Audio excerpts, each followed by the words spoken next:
After 8 long years, we finally have a main series Animal Crossing title. The question we need to answer, however, is, was it worth the wait?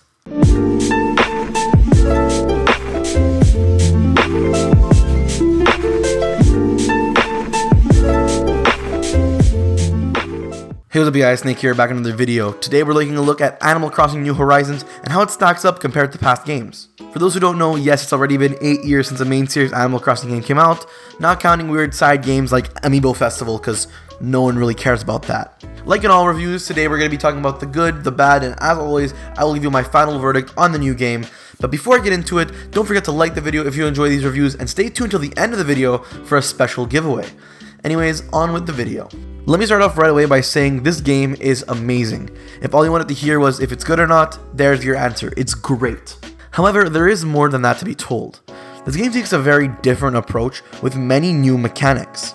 One thing that I love is the idea of Nook Miles. Now, I spoke about it in my Reasons to Be Hyped video, check the info card for more, but the Nook Miles program is essentially an achievement list guiding you through the game. Animal Crossing has always been a do whatever you want kind of game, and this is still true with this one. However, with this feature, they kind of give you ideas for what you can do and what to do on your island by offering you challenges to complete in exchange for various rewards. It isn't replacing the standard currency of bells, but it's rather a second form of currency to buy things that bells can't. With these Nook Miles, you can then go to a shop to use these miles to buy crafting recipes, inventory upgrades, and the coolest thing of all in this game, tickets to go on Mystery Island tours. I do not exaggerate when I say going on these tours is some of the most fun I've had so far in this game. There are multiple types of islands like non-native fruit islands, tarantula islands, and money islands, but the layouts are always changing and are randomly generated, so you'll never visit the exact same place twice. In fact, they even tell you that they're going to burn the flight plans, so you will never be returning to the same island you visited before. These islands are honestly super fun to explore,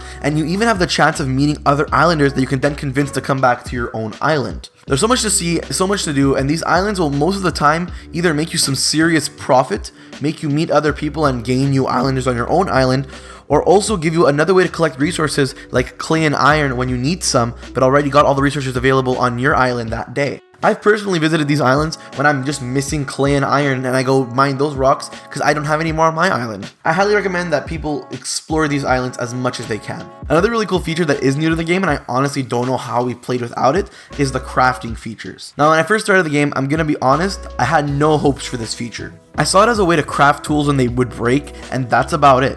Honestly, in past games, we didn't need to craft. Our tools didn't break, and you can just buy things at the shop. It wasn't a big deal. Why do we have it in this game?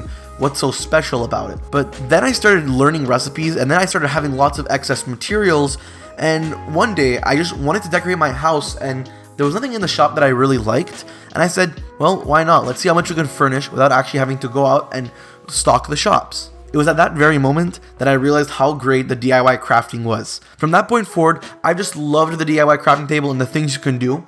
And even later on, you learn a way to use the crafting table to customize your furniture, so you can change the colors, and you can even change your phone case and customize that one with cool patterns that you design yourself. I was excited for it leading up to the game, but then when the game actually came out and I played it, I didn't really like the crafting. I thought it was a bit weird, but no, guys, it is amazing and it works really, really well. And it's weird to think that before this game, this crafting idea didn't even exist and we just kind of bought everything, because this is a game changer. Look, new features aside, this game is still really, really good. The 3 features I named are the ones that stood out to me, but most of the features that already existed in the games before are still well done. Nook still knows you about your loans, Blathers is still running the museum, and Timmy and Tommy are still adorable as ever. The game still runs on its real world time, and people don't really like that, but it's a staple of Animal Crossing and it's still there. They didn't change anything from the original recipe of the game. It's a beautiful game, bringing a lot of what we love to crisp HD. There wasn't much wrong with the series in the first place, so there wasn't much to get wrong as long as they didn't change it up too much. The game is overall great, but that doesn't mean it doesn't have its flaws, and let's get into that now. Now, there isn't much wrong with the game, but what I'm going to be focusing on are things that are really prominent and that may push newcomers away. The first thing is the really slow beginning to the game. Compared to New Leaf, where you showed up and you were already established as mayor and the town was already all established and shops were open, in this game you have nothing. You have no tools, no shops, no home. You actually just live in a tent. A lot of the early game really is a grind. Your tools aren't that durable, there isn't much of the island you can explore without other tools that you can craft, and you aren't making a lot of money. The game does eventually pick up and become more freeing, but at the start, you're at the mercy of the narrative. Building the Nook's Cranny shop was such a hassle because you need so much iron that you might actually have to wait till the next day to actually collect all of it, because I don't even think you could find all that iron in one day on your island. I'm a longtime Animal Crossing fan, and even I believe it's a bit slow, and I got a bit tired of it. So imagine a newcomer to the game that loses interest literally on day 2 because they just can't get through the beginning of the game and they feel like the game is not worth their time. Another thing that really sucks is multiplayer when sharing one Switch console. Now for me, it's not really an issue because I don't share my Switch, but for families who are planning to play the game all together or only own one Switch for the family, good luck. You see, the game's designed so that it's locked for one island per system, not user. This means while you can still play it, you're going to be sharing all your resources and space with other people using the system. It's not like dad can have one island and mom can have a different island. They will be living on the same island together.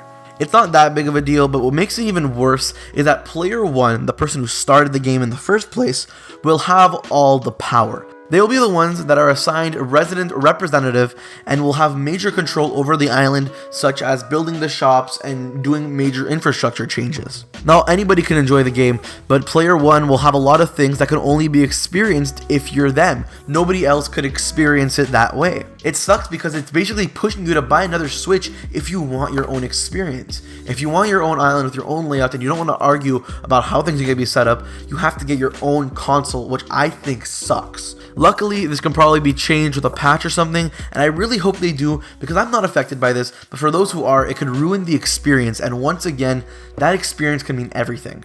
Overall, this game is wonderful. It's a beautifully made game that has all the original charm of every Animal Crossing game before it.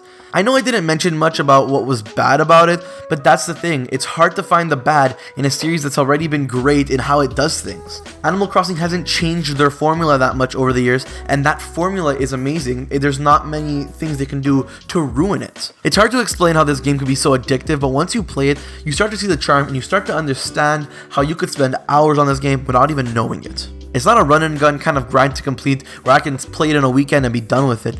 It's a calming game that you play at your own pace. The issues, of course, can't be ignored, but it's such a small factor in an overall great game. Obviously, it gets the SnakeCity stamp of approval, and I would totally recommend it to anyone. Now, this brings me to the giveaway. It is no secret that the world has been going through some tough times, and during these times of quarantine, we can all use a game like Animal Crossing to pass the time and escape the world around us. That is why I decided to give away a copy of Animal Crossing New Horizons to one of you.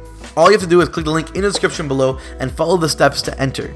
The winner will be announced on Friday, April 10th at 8 p.m. Eastern Time, live here on YouTube during my Animal Crossing live stream. Anyways guys, that's all I have for today's video. As usual, don't forget to show your support by dropping a like and even subscribing for more content just like this. Anyways guys, I'm Snake. I'll see you in the next one. Peace out.